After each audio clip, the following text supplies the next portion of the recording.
안녕하세요. 본의 아니게 남의 집 재산 다툼에 휘말렸다가 대운을 얻게 된 40대 기혼 남자입니다. 일단 제 소개를 하자면 저는 고아입니다. 부모님에 대한 기억이 없는 건 아니고 제가 미성년자일 때 돌아가셔서 지금은 얼굴도 흐릿해요. 부모님 사진 한 장 갖고 있지 않은 것이 뒤늦게야 서럽더군요. 그도 그렇지만 더 서러운 건 내 뒤를 든든하게 지켜주던 부모님의 존재가 없는 것 아니겠습니까? 제게도 부모님이 계셨다면 적어도 제 존재 자체를 욕하는 사람들은 없었겠죠. 세상에는 부모님을 잃는 것만이 가장 아픈 슬픔이라고 생각을 했는데 살다 보니까 그에 상응하는 고통도 있긴 하더라고요. 가족은 아니지만 가족만큼 아꼈고 마음을 준 사람들에게 당한 배신은 이루 말할 수 없이 괴로웠습니다. 저는 그저 소중한 사람들에게 진심을 보였을 뿐인데 결국 돈 앞에서는 모든 게 왜곡이 되는 것 같더라고요. 사람을 변하게 하는 것이 돈이라고 하는데 그것도 기준치에 따라 민감도가 다르다고 봐요. 저한테는 조약돌만큼의 돈밖에 못 가진다 하더라도 소중한 사람들과 어울리는 게 중요한 반면 제 사람들은 바위만큼의 돈을 얻을 수만 있다면 소중한 것은 아예 없구나 느꼈습니다. 이렇게 사연을 올리게 된 이유는 돈이 얼마나 대단하면 사람이 이렇게까지 무서워질 수 있는 건지 봐주십사 올렸습니다. 제가 인생을 너무 쉽게만 보고 있었던 건지 잘못 살고 있는 건지 꼭 좀 들어보시고 조언 부탁드립니다. 제게는 유일한 가족인 아내가 있어요. 저는 고등학교 때 부모님을 여의었고 학교를 끝까지 수료하지 못해 겨우 중학학력만 갖고 있는 사람입니다. 그런 부족한 제게 아내는 그야말로 한 줄기의 빛 같은 존재였어요. 아마 아내가 없었다면 저 혼자 어디 한강 주변에 맴돌며 나쁜 생각을 했을지도 모릅니다. 형제 하나 없던 저는 본래 서울이 고향이에요. 부모님이 돌아가시고 경제 지원이 끊겨 그 넓은 서울 거리를 혼자서 전전했었습니다. 게다가 저희 집이 원래 형편이 어려웠던지라 받은 유산은커녕 빚밖에 없는 처지였어요. 저는 졸지에 사회생활을 해보기도 전 빚이 생겨버렸고 슬픔을 감당할 여유도 없이 당장 돈벌이가 필요한 상태이기도 했어요. 그래서 찾아간 곳이 삼천포 동네 쥐포 공장이었습니다. 그곳을 알고 찾아간 것은 아니고 그저 서울보다 비교적 취업이 쉽고 좀 촌동네를 찾다 보니 알게 된 곳이었어요. 일자리를 구해야 했던 제가 가장 먼저 했던 게 미용실 방문이었는데 그래도 취업하려면 머리 정리라도 해야 될 것 같아 미용실을 들렸었죠. 거기서 제 사정을 들은 미용실 원장이 쥐포 공장을 추천해줬습니다. 제가 찾아간 공장은 직원이 주로 가족들로 이루어진 작은 공장이었어요. 그곳에선 처음에 10대인 저를 보곤 당연히 안 받아주려고 했었는데 제가 무릎을 꿇고 사정을 했습니다. 그러니 역시나 제 사정을 알고 불쌍하다며 받아주셨어요. 어떤 마음으로 저를 바라봤는지는 제게 중요하지 않았고 그저 제 목숨 하나 건사하게 해준 고마운 사람들이라고만 생각했습니다. 저는 저를 걷어준 그 은혜에 보답하느라 피해주지 않으려고 최대한 어른의 몫을 해내려고 했어요. 그렇게 수십 년 동안 저는 그 집안의 가족처럼 오래오래 함께 일을 해왔어요. 쥐포 공장 사장님에겐 아들이 2명 있었는데 그 아들들도 초반에는 쥐포 공장에서 일을 하고 있었습니다. 제게 일을 친절히 가르쳐줬던 좋은 형들이었어요. 근데 사장님이 저보고도 어느 순간부터 막내 아들이라 불러주시더라고요. 솔직히 그 소리를 처음 들었을 때 많이 울었습니다. 기대하지도 않았던 가족이 살아 돌아와서 제 곁에 있어준 기분이었거든요. 저는 당시 결혼 생각도 없었고 사장님과 사모님의 은혜가 그저 고마워서 그들을 모시고 쥐포 공장을 운영하는 게 좋았을 뿐인데 두 분께서 저를 너무 좋게 봐주셨습니다. 그들이 얼마나 마음 좋은 사람들이었냐면 빚이 한가득 있는 제 사정을 알고는 제 빚을 대신 갚아주셨어요. 당연히 제게 큰 돈을 빌려준 거라 생각하고 당시 저는 차근차근 갚아나가고 있었죠. 어쨌든 덕분에 저는 돈에 목숨 걸지 않고 마음 편히 생활을 할 수 있었어요. 그래서 더 사장님과 사모님을 하늘 같은 존재로 모시며 살았습니다. 제가 그곳에서 일을 한 지 10년 차가 되었을 무렵 공장은 제가 처음 왔을 때보다 규모가 살짝 더 커진 상태였어요. 그런데 두 형이 결혼을 하면서 서울로 가버리게 되었고 다른 친척들은 나이가 차서 한두 사람씩 빠져나가고 있는 상황이었죠. 그런 와중 사장님 밑에서 열심히 일하는 직원은 저밖에 없게 되었습니다. 그래서 원래 가족원만으로도 운영 가능했던 게 이젠 직원들이 대량 필요해졌고 그 시점에서 저는 사장님에게 고마운 제안을 받게 되었어요. 사장님이 저더러 사장직을 일임하겠다고 하더라고요. 너무 과분한 마음이라서 솔직히 처음에는 놀랐습니다. 한편으로는 큰형이랑 작은형도 있는데 친자식을 두고 제게 공장 대표 자리를 물려준다는 사장님의 발언이 저를 불편하게 만들기도 했어요. 큰아들이랑 작은아들은 이미 자기들 입에 풀칠하면서 잘만 사는데 뭐하러 공장을 오겠냐? 내가 어디 너 말고 믿고 맡길 사람이 있겠어? 그래도 아직 사장님 건강하시잖아요. 당장 쓰러지시는 것도 아닌데 제가 어떻게 공장을 받아요. 이런 건 은혜 받는 게 아니라 염치 없는 것 같단 말이에요.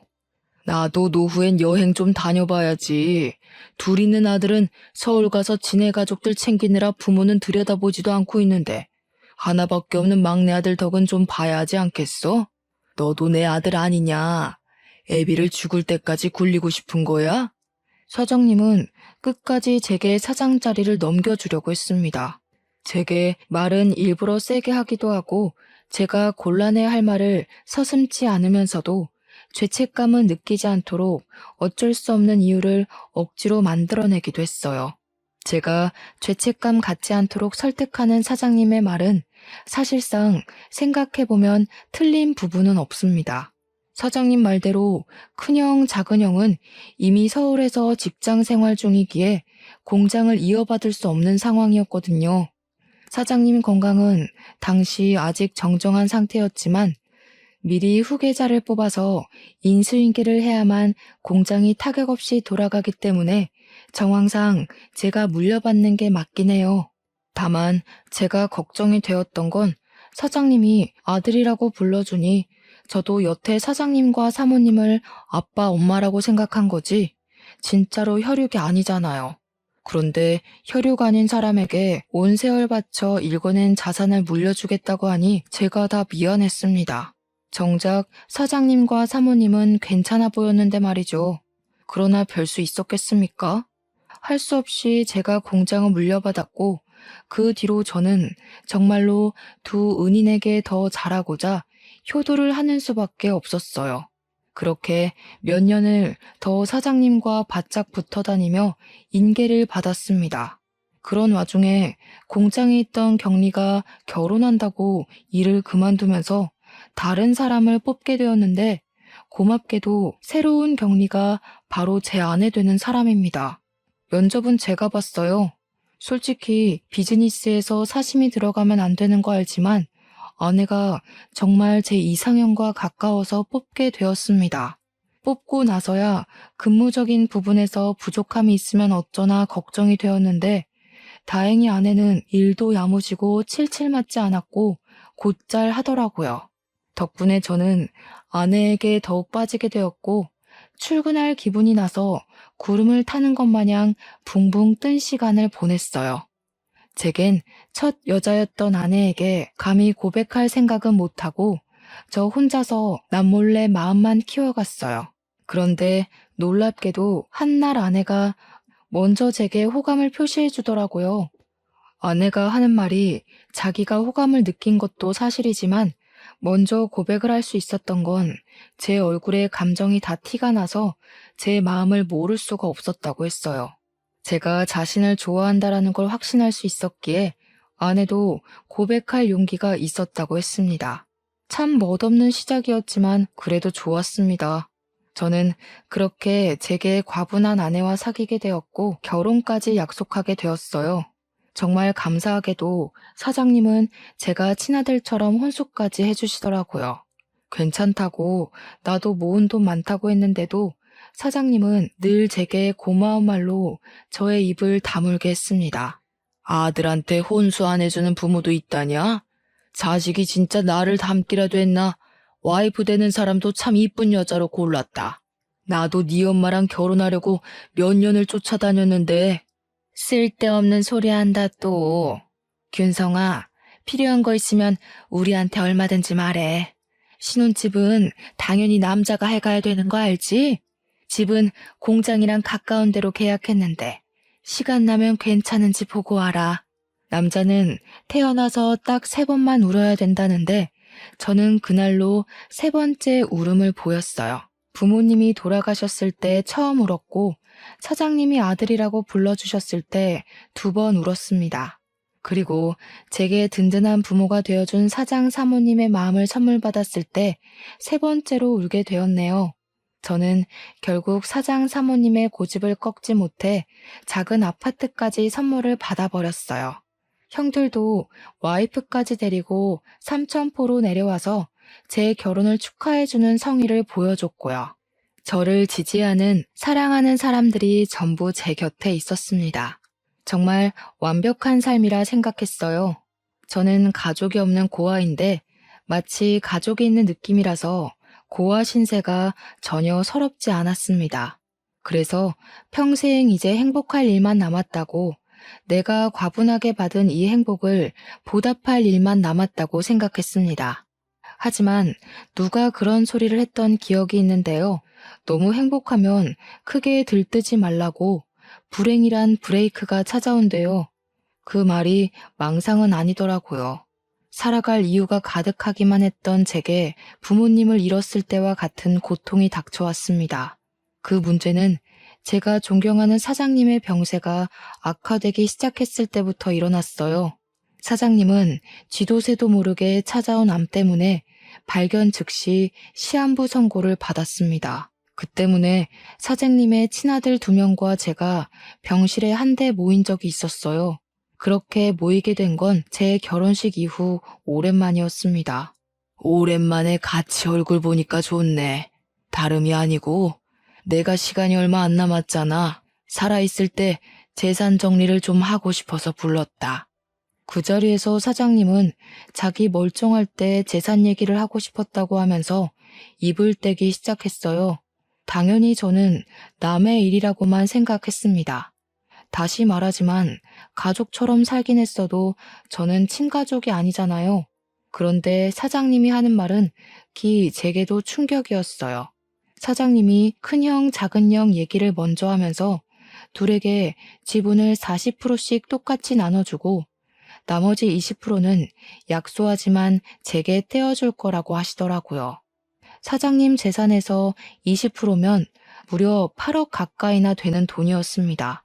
그것만으로도 충분히 놀라서 당황스러웠는데 사장님이 뒤에 덧붙이는 말은 제대로 된 불씨를 지폈어요. 공장은 균성이가 내내 운영했으니까 앞으로 균성이 몫인 거라. 여기에 대해선 불만 갖지 마라. 너희들이 가족 꾸려서 서울 밥 먹을 때 균성이는 밤도 옳게 못 자고 혼자서 공장 관리했다. 당연히 하던 놈이 공장 소유하는 게 맞지 않겠냐? 사장님의 이 결정은 좀 많이 놀랐어요. 사장님이 제게 그냥 공장을 물려준다고 했을 땐 제가 도맡아 운영하다가 다시 사장님이나 사모님께 돌려줄 생각을 하고 있었거든요. 사장님 말대로 공장까지 제게 넘어와 버리면 사실상 큰형이랑 작은형 대비 제게 떨어지는 상속 비율이 크게 차이나지 않았기 때문이에요. 물론 당연히 감사한 일이지만 솔직히 면목이 없었습니다. 사장님의 결정을 뒤늦게 말렸지만 사장님 생각은 단호했습니다. 그렇잖아도 큰형이랑 작은형 표정이 안 좋더라고요. 그렇게 사장님과 저희는 불편한 면담을 끝내고 나란히 병원 밖을 나왔어요. 병원 입구를 나오자마자 큰형과 작은형이 차가운 목소리로 말하더라고요. 정말 처음 듣는 목소리였습니다. 가족 해줬더니 집안 돌아가는 꼴 참 우습다.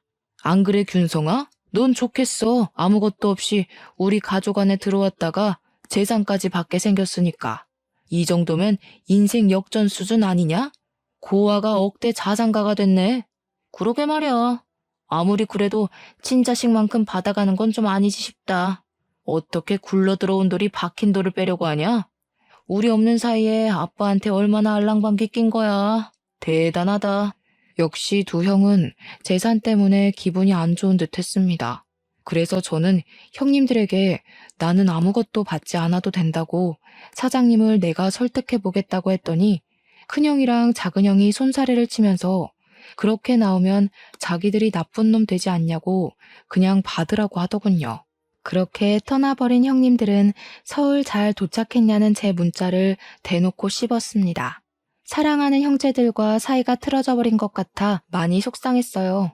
그 불편한 일이 찝찝하게 마무리된 것 치곤 굉장히 잠잠한 시간을 흘려보냈습니다. 그럼에도 저는 상속 문제 때문에 혼자 계속 마음이 편치 않았고 사장님 병간호를 병행하면서 사장님을 설득해 보기도 했어요. 그랬더니 형님들 말대로 사장님은 제게 형들이 뭐라고 쪼더냐 하면서 형님들을 안 좋게 생각하더라고요. 저는 관계가 더 멀어지는 것 같아 사장님에게 더는 말을 꺼낼 수 없었습니다. 소가리를 심하게 하다 보니까 점차 제 기력이 초췌해져 갔어요. 그런 제게 힘이 되어준 건 제 아내였어요.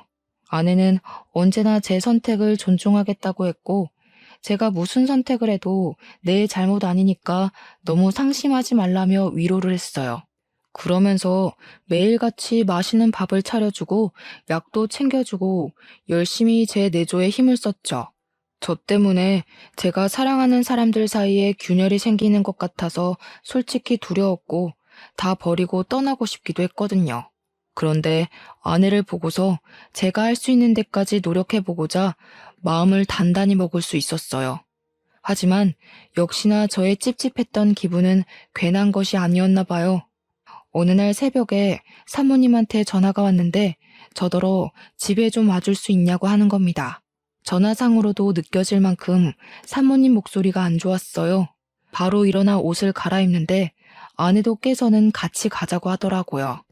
사장 사모님이 제게 부모 같은 존재다 보니까 아내도 자연스레 사장님 내외를 시부모처럼 모셨거든요. 저희 둘은 얼른 챙겨서 그 야밤에 사장님 집을 향했습니다. 사장님 집과 저희 집은 공장 주변에 있어서 아주 가까웠어요. 걸어가도 되는 거리여서 급히 뛰었습니다. 집에 들어갔더니 집이 어질러져 있더라고요. 사모님은 거실 한가운데 서서 아무래도 강도가 든 것 같다면서 벌벌 떨고 있었습니다. 너 아빠 간병한다고 한동안 집을 안 왔었잖아. 짐 좀 챙기려고 와봤더니 세상에나 이 지경으로 되어 있지 뭐니? 우리 집에 올 사람이 없는데 왔다고 해도 애들이면 연락을 했을 거고 이렇게 집을 엉망으로 해놓지도 않았겠지. 아내가 불안에 떠는 사모님의 손을 잡아주었고 저는 일단 경찰에 신고를 했습니다. 그리고 사모님에게 뭐 없어진 거 없는지 찾아보자 했어요. 고맙게도 며느리가 사모님 곁에 딱 붙어서 같이 움직여 주더라고요. 저는 혼자 다른 방에서 이것저것 뒤집고 있었는데 나중에 사모님이 소리를 질러서 그곳으로 뛰어갔습니다. 사모님이 침대 밑에 서랍을 허겁지겁 뒤지면서 무어라 중얼거리더라고요. 없어진 거 있냐고 하니까 사모님이 큰일 난 목소리로 말했는데요. 아휴, 어떡하니? 너네 아빠 유언장이랑 공장 땅 매매 계약서가 없어. 중요한 거라서 일부러 침대 밑에 넣어둔 건데. 여기는 우리 식구들밖에 모르는 곳이거든. 이거 어쩌면 좋니? 응? 사모가 식구들만 아는 곳이라고 하는데 그 순간 속상하게도 촉이 딱 오더라고요. 큰형과 작은형이 가장 먼저 떠올랐어요. 정황상 따져보더라도 진짜 도둑이 아닌 이상 사장님이나 사모님, 형님들 중 범인이 있다는 건데 사장님이 자기 걸 도둑질했을 리는 없잖아요. 더군다나 사장님은 입원 상태라 외출이 불가한걸요. 그래서 저는 그 자리에서 바로 큰형과 작은형한테 전화를 넣었습니다. 나란히 부재 중이었어요. 저는 일단 우리 집으로 사모님을 모셨고 아내한테 사모님을 부탁한 뒤 그 새벽에 서울로 올라갔습니다. 큰형과 작은형 집 주소를 알고 있어서 둘을 찾아내는 건 어렵지 않았어요. 갔더니 둘이 아주 똑같은 반응이더라고요. 저를 아주 문전박대하면서 자기들은 모르는 일이라고 오히려 큰 소리를 쳤습니다. 형님들이 벌인 짓인지 아닌지는 경찰에 신고해서 알아보면 돼. 만약 형님들 짓이 맞으면 사장님한테 무릎 꿇고 용서 빌 준비나 하라고. 내가 이거 밝혀내서 사장님한테 다 말할 거야.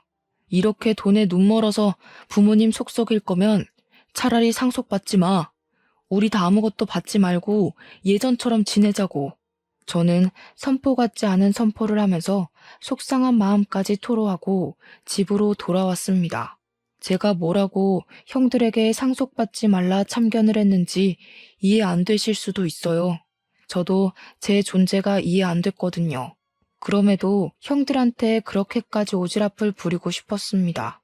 그리고 저는 그때부터 불행의 중간 기로로 들어서요. 어느 날 제게 믿을 수 없는 일이 일어나고 마는데요.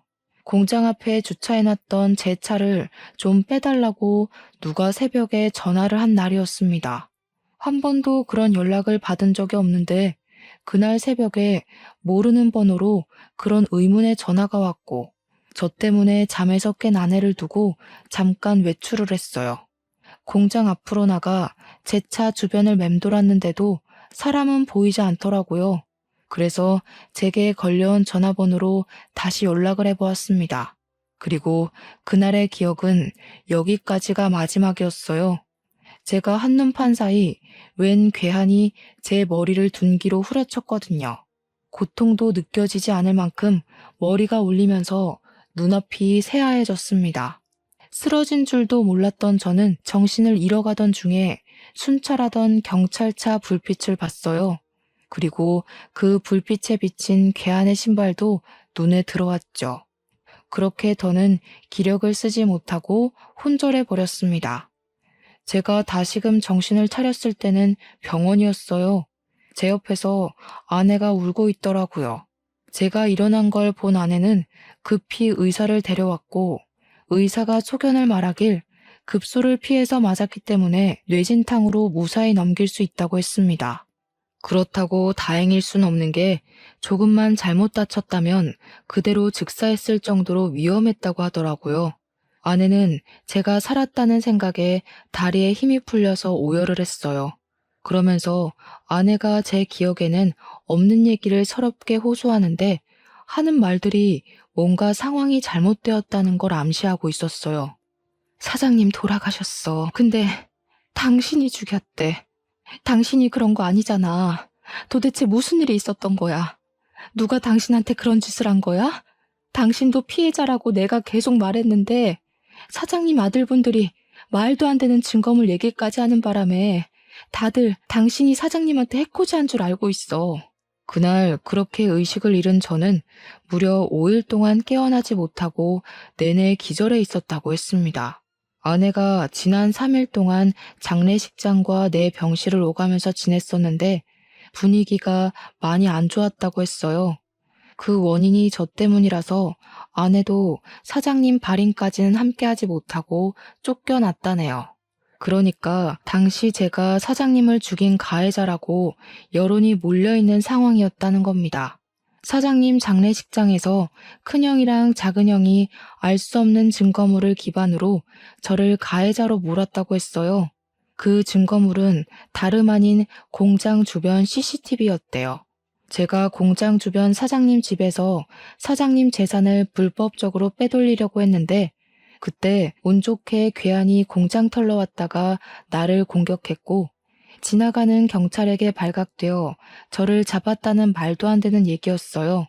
뿐만 아니라 또 제가 매일 사장님 병문안을 가는 점을 이용해서 그걸로 제가 사장님 산소호흡기를 뗐다고 구라를 쳐놨다는 게 아닙니까? 하필 그날은 사모님이 집을 들락날락하며 바깥일을 볼 때라서 병실에 없었을 적이었습니다. 그래서 제가 퇴원을 하면 경찰로 연행될 처지라고 하는데 아내 얘기를 다 들어도 도통 어떻게 이해를 해야 되는 건지 어렵기만 하더라고요. 제가 사장님을 죽였다뇨? 사장님이 저한테 어떤 사람인데요? 돌아가신 부모님 다음으로 제게 부모가 되어준 분이 아닙니까? 제가 사장님 대신 죽었으면 죽었지 절대 사장님께 그런 짓 못합니다. 대체 일이 왜 이렇게 됐나 곰곰이 생각하고 있는 와중 아내가 한마디 더 붙였는데요. 재산 상속이 아직 완벽하게 처리가 된 건 아니지만 제 몫이었던 재산은 일단 모조리 철수가 되었다고 하는 겁니다. 그 순간 더 묻고 따질 것도 없이 바로 큰형이랑 작은형이 생각나더라고요.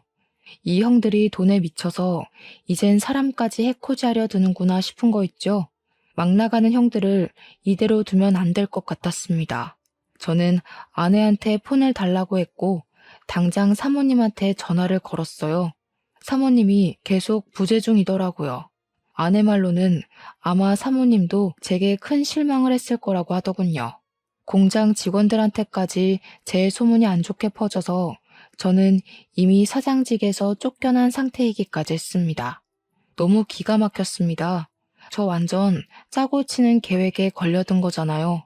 제대로 된 생각을 해야겠는데 머리를 굴릴수록 머리가 너무 아파서 도통 생각을 할 수가 없더라고요. 괴로웠습니다. 근데도 그 와중에 저를 믿고 보듬어 주는 건 제 아내뿐이었어요. 아내는 제가 그럴 사람이 아니라는 걸 무조건 믿고 있었고 제가 이 상황을 잘 해결할 수 있도록 끊임없이 안정감을 주려고 노력했습니다. 그러면서 그냥 다 버리고 타지로 떠나자는 말을 하더라고요. 아내가 웬만하면 제가 하자는 결정대로 기다려줄 사람인데 그날 처음으로 먼저 의견을 내주었어요. 아내도 제가 남의 집구석에서 할퀴어지고 다치는 걸 보기가 힘들었나 봅니다. 저도 마음 같아선 아내 말대로 재산 다툼에서 빠져주고 싶었습니다. 하지만 제가 이렇게 떠나버리면 돌아가신 사장님한테 예의가 아니라는 생각이 들었어요. 사장님이 정말로 명줄이 다해서 돌아가신 게 아니라 누군가에게 피살된 거라면 그 진상을 밝혀야 되지 않겠습니까? 그게 수십 년 동안 아들도 아닌 남의 집 자식을 제 아들처럼 안고 키워주신 사장님에 대한 마지막 효도라고 생각했어요. 저는 몸을 움직일 수 있을 정도로만 회복을 하고 몰래 퇴원을 했습니다. 그리곤 경찰에게 연락 않고 몰래 공장을 찾았어요. 그러니 공장 직원들이 저를 보자마자 꺼지라고 물 뿌리고 침 뱉고 난리를 치더군요. 깜빵에 있어야 할 놈이 어떻게 밖을 싸돌아다니냐는 둥 사장님이 나를 얼마나 아꼈는데 그런 파렴치한 욕심을 품냐는 둥 저를 썩은 놈으로 보고 있었습니다. 저는 당연히 제 짓이 아니라고 해명했어요. 하지만 애초에 다들 제 말을 들어줄 생각이 없는 것 같더라고요. 빗자루까지 들고 와서 저를 패길래 저는 아내가 위험해질까봐 얼른 그 자리를 빠져나왔습니다. 그리고 그 다음엔 사장님 집을 찾아갔어요. 초인종을 눌렀더니 사모님의 다 죽어간 목소리가 저를 안 보고 싶다고 문전박대를 하시더군요. 저 혼자 왔으면 사모님이 끝까지 집에 안 들였을 텐데 옆에서 아내가 사모님에게 사정하며 설득해서 끝내 저희 둘 다 집안에 들어갈 수 있었습니다. 사모님 표정은 저를 원망하고 있기도 했고 배신감에 서글퍼 있기도 했어요. 저를 보자마자 눈물을 흘리며 공장 직원들이 그랬던 것처럼 저를 탓하더라고요. 그래도 나는 끝까지 너를 믿었어. 그런데 네가 어떻게 그래? 우리 그이가 너를 진심으로 아들이라 생각했는데 어떻게 재산 때문에 그런 끔찍한 짓을 벌일 수가 있어? 이 양심 없는 놈아, 너는 여길 찾아올 자격도 없어. 저를 원망할 수밖에 없다는 거 알아요. 근데 제가 그런 거 아니에요. 저한테 사장님이 어떤 존재인지 잘 아시잖아요. 저는 공장도 필요 없고 재산도 필요 없던 사람이에요. 돈 때문에 사장님 배신할 거면 제가 나이 40 될 때까지 버티고 있었겠어요? 저 쓰러졌던 날, 저 때리고 도망친 사람을 봐서 찾아온 거예요. 제가 해명을 해도 사모님은 울기만 했지 제 말을 믿어주지 않았습니다. 돌아가신 사장님이 불쌍하다면서 계속 제 등짝을 때렸어요. 거기다 대고 저는 그날 새벽 제게 전화를 해서 공장 앞으로 나오라고 했던 사람의 통화 녹음을 들려줬습니다. 그러니 사모님께서 집중을 해주시더라고요. 저는 설명을 덧붙여서 그때 상황을 설명했고, 둔기를 맞고 쓰러지면서 눈을 감기 전에 도망가는 사람 신발을 봤다고 했어요. 그게 바로 골프 운동화였다고 하니까 갑자기 사모님이 사색이 되더라고요. 그래서 왜 그러냐고 물었습니다. 사모님이 우왕좌왕하면서 휴대폰을 보여줬는데요. 혹시 이런 골프화였냐고 묻더라고요. 제가 그날 본 건 바이올렛 색상의 베이지 밑단을 단 수제 운동화였거든요. 근데 사모님이 보여준 것도 제가 본 것과 동일한 색상이더라고요. 그래서 저는 바로 이게 맞는다고 이걸 어떻게 사모님이 갖고 있냐고 물었죠. 네 형들이 골프 좋아하잖니. 네 아빠가 형들 생일 선물로 한 켤레씩 주문 제작한 거야. 아빠가 보라색을 좋아해서 똑같이 수제로 맞춰줬던 거다. 너는 골프를 안 치니까 아빠가 결혼식 날 구두 한 켤레 해줬던 거고. 맞습니다. 제가 결혼하는 날 사장님이 뜬금없이 구두를 선물해 주었어요. 그 구두가 제 발에 꼭 맞아서 중요한 날에만 신는다고 지금도 상자에 소중히 보관하고 있거든요. 그런데 형님들이 생일 선물로 골프화를 받았다는 건 모르고 있었습니다. 그 순간 충격받은 저희들은 그것을 시작으로 다른 증거까지 찾아 나섰어요. 그 과정에서 사모님이 아직 재산 상속이 이루어지지 않아 큰형과 작은형을 다음 주에 만나기로 했다고 말해주더라고요. 그러면서 그동안 사장님, 사모님 둘만 알고 있고 자식들에겐 알리지 않은 한 가지 사실이 있다면서 고백하셨는데요. 사실은 너희들 아빠가 너희들한테 재산 상속을 배정한 게 아니야. 상속인을 나한테 위임해놓고 한 발 빠져 있었어. 나더러 자기 죽고 나면 분명 태도 달라질 자식들이 있을 거라고. 그런 놈한테는 한 푼도 주지 말라 그랬거든. 사장님은 진작에 큰형과 작은형의 무력을 눈치챘다고 했는데 사모님이 자기 아들들이 그럴 리 없다면서 믿지 않았다고 했어요. 그러자 사장님이 사모님한테 자기 죽고 나서 아들들이 어떻게 나오는지 지켜본 뒤에 사모님 뜻대로 상속 진행하라고 위임장을 써줬다 합니다. 그게 사장님의 뜻이었고 유언이나 다름없으니까 사모님은 아들들을 믿지만 그렇게 하기로 따랐어요. 그런데 때마침 장례식장에서 큰형과 작은형이 제가 사장님을 죽였다면서 이런저런 증언을 기반으로 술술 말하길래 정말로 제가 그런 파렴치한 짓을 저지른 줄 알았다고 했습니다. 그래서 사모님은 돌아가신 사장님에게 원망까지 했다고 했어요. 남의 자식한텐 그리 자비롭고 친자식한테는 그리 냉철해서 벌 받은 거라고. 당신이 아끼던 양아들 같은 녀석한테 호되게 당하니까 이제야 알겠냐면서 그렇게 이미 떠난 사장님에게 호소를 했다네요. 그 일 때문에 저한테 단단히 화가 난 사모님은 제 앞으로 된 재산은 전부 철수하겠다고 그렇게 아내한테 통보를 했대요. 아내가 제 알리바이를 대줬지만 사모님뿐만 아니라 이미 당시 여론이 저를 등져버려서 아무도 아내의 말을 믿지 않았다고 했습니다. 아무것도 모르는 사모님 입장에서 보면 충분히 오해할 만했다고 생각했어요. 일단 상황이 어떻게 돌아가고 있든 가장 중요한 건 증거였습니다. 이미 공장 CCTV는 형들이 떼어갔을 테니 다른 증거가 필요했어요.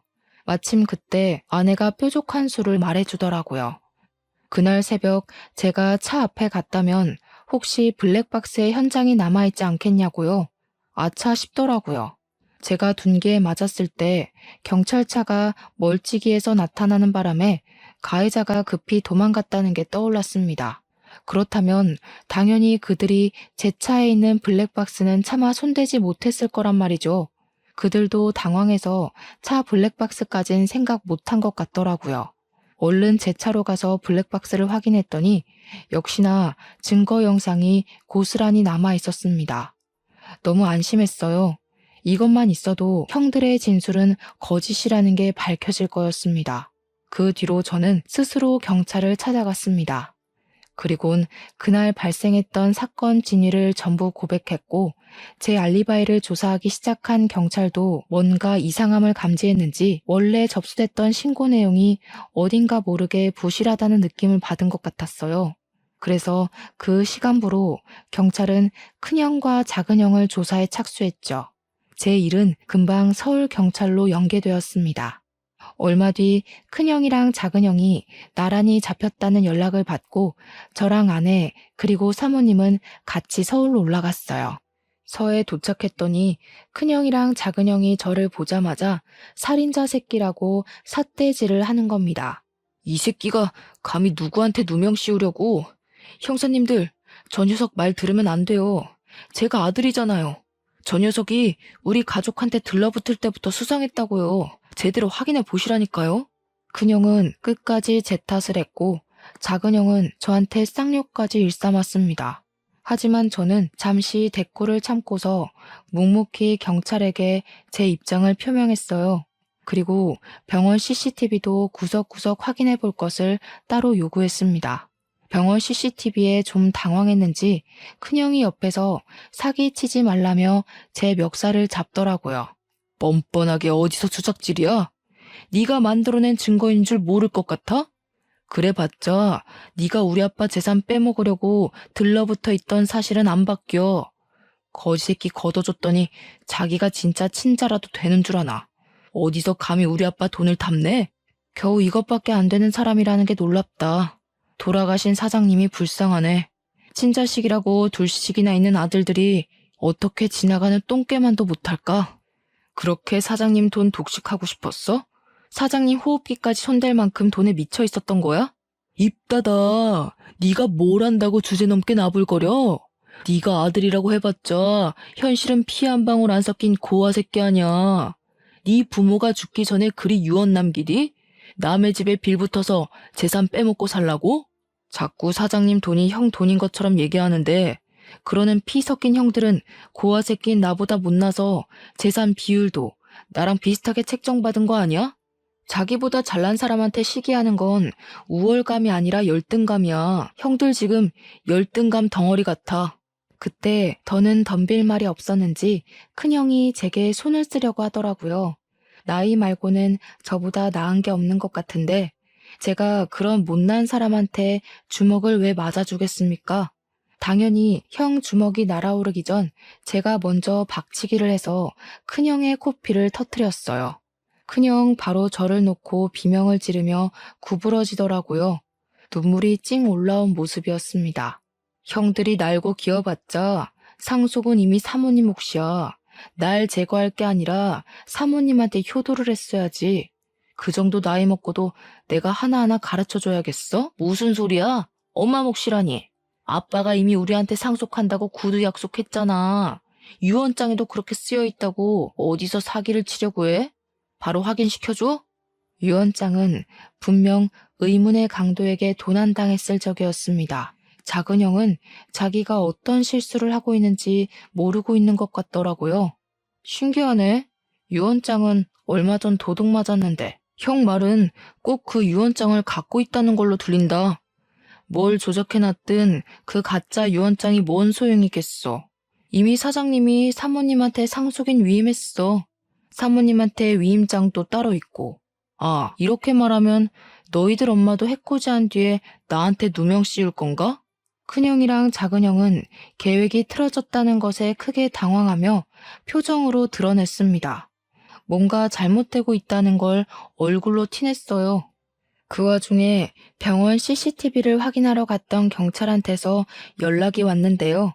영상에는 제가 먼저 병문안 다녀온 뒤 간호사들이 몇 번 왔다 갔다 했고 그 다음에 형들이 들락날락한 정황이 드러났는데 형들이 병실을 나가고 나서 수상쩍게 두리번거리는 것이 포착되었답니다.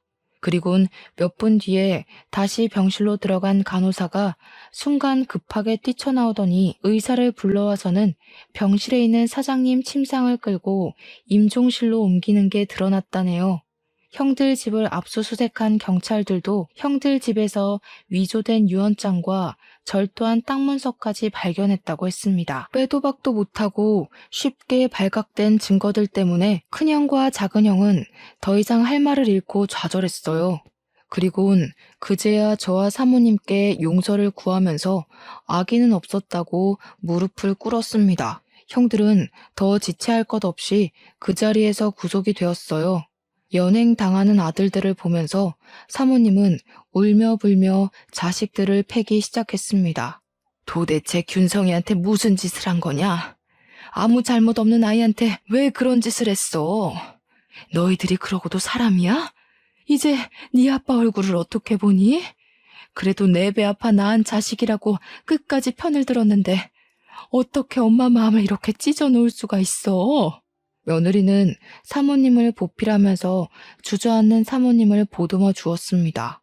형님들 둘은 아무 말 없이 고개만 숙인 채 형사가 가는 대로 멀어졌어요. 그리고 저희는 서울에서 내려오게 되었죠. 그 뒤로 들은 소식이 당연히 자기 아빠를 죽인 형들은 징역살이를 살게 되었는데요. 문서 위조에 절도죄까지 포함되어 형량이 제법 나왔어요. 사모님께서 출소한 아들을 맞이할 수 있을지도 모를 정도로 길었습니다. 한꺼번에 힘든 일을 겪은 사모님은 저희가 혼자 두기 걱정되어 저랑 아내가 사장님 집으로 이사를 갔습니다.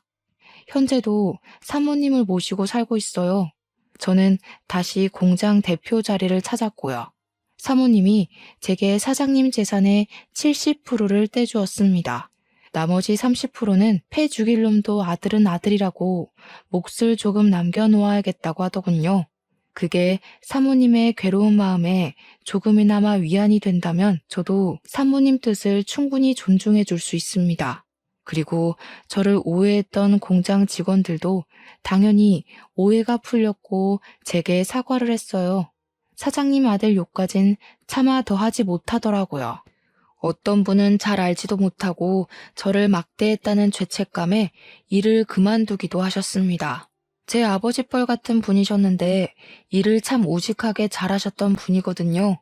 저는 정말 괜찮았고 상황이 그럴 수밖에 없었던 건데 그만두셨다고 해서 속상했습니다. 그분께 따로 문자를 넣어드렸는데 답장은 오지 않았어요.